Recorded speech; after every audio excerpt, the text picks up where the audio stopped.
Pushpa 2 cinema ఇప్పుడు తీవ్ర స్థాయిలో రాజకీయ రంగు పులుముకుందని ఒకరంటే ఇలాంటి సినిమాలను ప్రభుత్వాలు ప్రోత్సహించడం దారుణమని మరొకరు విమర్శిస్తున్నారు. ఈ పరిణామాల నేపథ్యంలో తాజాగా కాంగ్రెస్ ఎమ్మెల్సీ తీన్మార్ మల్లన్న పోలీసులకు ఫిర్యాదు చేశారు.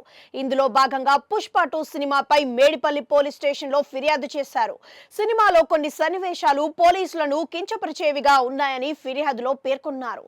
ఈ సందర్భంగా స్పందించిన కాంగ్రెస్ ఎమ్మెల్సీ తీన్మార్ మల్లన్న ఇటీవలే థియేటర్ కు వెళ్లి పుష్ప 2 సినిమా చూశానని, ఆ సినిమాలో కొన్ని సన్నివేశాలు దారుణంగా ఉన్నాయని విమర్శించారు.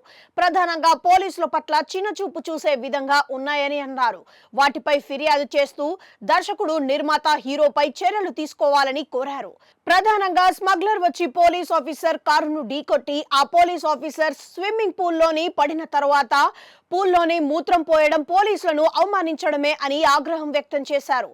దీనిపై దర్శకుడు సుకుమార్, నిర్మాత, హీరో అల్లు అర్జున్ పై చర్యలు తీసుకోవాలని, చట్టరీత్యా ఆ సీన్లను కట్ చేయాలని డిమాండ్ చేశారు. ఇదే సమయంలో స్మగ్లర్లను హీరోలుగా చూపిస్తే అదే మార్గంలో నేటి యువత వెళ్తే అది సమాజాన్ని నాశనం చేయడం కాదా అని ప్రశ్నించారు. ఇటువంటి సినిమాలను ప్రోత్సహించకుండా మంచి సినిమాలను ప్రోత్సహించాలని, 10 మందికి ఉపయోగపడే సినిమాలను ప్రోత్సహించాల్సిన అవసరం ఉందని అన్నారు.